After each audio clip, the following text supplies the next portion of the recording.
Ginagamit yan, kinakain yan. Kasi dyan ang sustansya. Ngayon, lalo na ngayon, tag-init ang araw.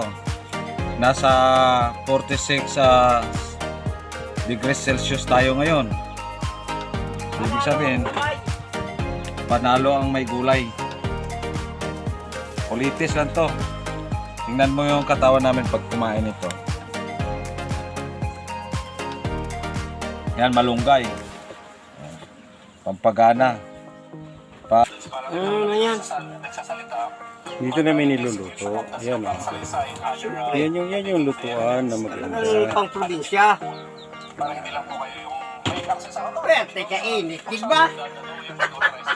Lag. Dalagang gala. Ang dalag. Ang ganda to, oh, yan. Ito, malaki, oh, yan. Malaking dalag, oh, ulo pa lang, oh. Tapos may bihod. Bihod